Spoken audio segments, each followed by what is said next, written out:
Hey, how you doing? So this is me reading one of the latest articles that I wrote. It's called, "Is the School System Redeemable?" No. The answer is right there in the title. Last night, I dreamt that I was trapped in a box. I was in high school again, sitting at an antique desk with a wraparound writing surface. Right-handed, of course, for a left-handed child. And I was more bored than any person should ever be.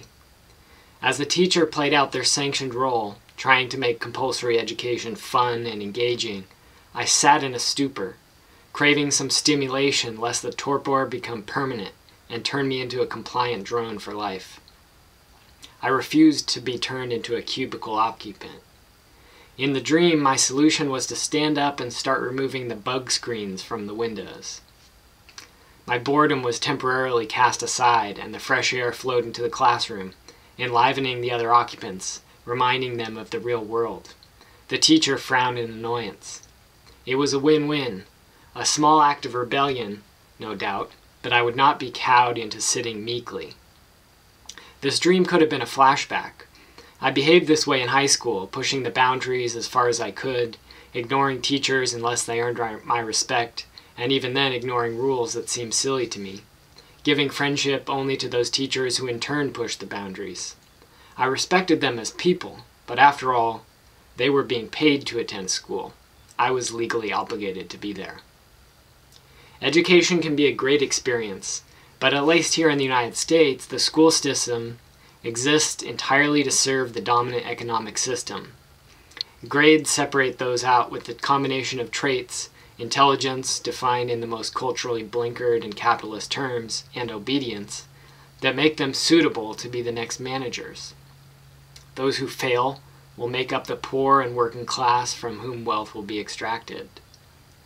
Punitive measures and the brutal, relentless school-to-prison pipeline enforce and inculcate white supremacy.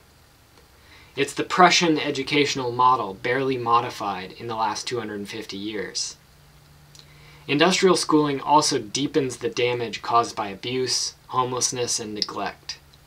Children in distress, far from receiving the love and care and attention they need, are expected to sit still, shut up, and play nicely.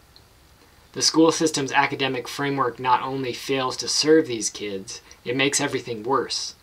Bullying, social competition, stigmatization, criminalization, and social cliques that mature into full-blown xenophobia are the inevitable results of a framework designed for one demographic: white, bourgeois, nuclear family, patriarchal households. As a system of education and social control within a brutal empire built on slavery, imperialism, and land theft, our schools function perfectly. I'm all for reform. Small improvements are meaningful where they can be made.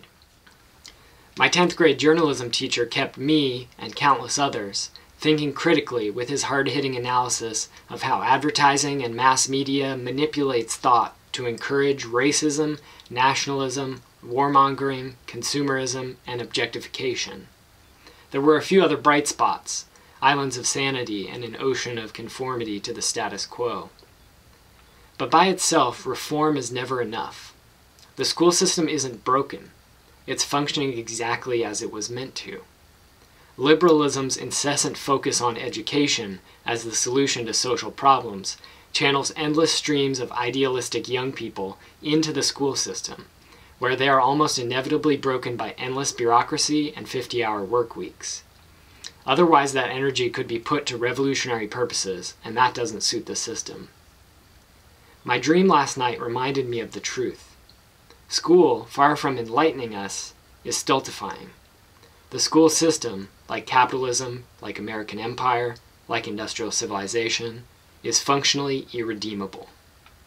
Beyond a certain point, it's incapable of being meaningfully reformed. Sure, improvements can and should be made, but might we be better off just scrapping the whole thing and starting from scratch?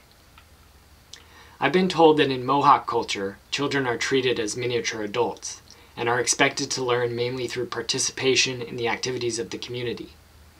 Real learning comes from being embedded in a functional community, engaging in the tasks of survival and self-governance, not from being trapped in a box. This is taken so seriously that children remained beyond the barricades during the Oka standoff near Montreal in 1990, standing with the warrior societies as the Canadian military flexed its colonial muscle to stifle Indigenous sovereignty. We can learn from this level of commitment to teaching children things that have real value and exposing them to the real world.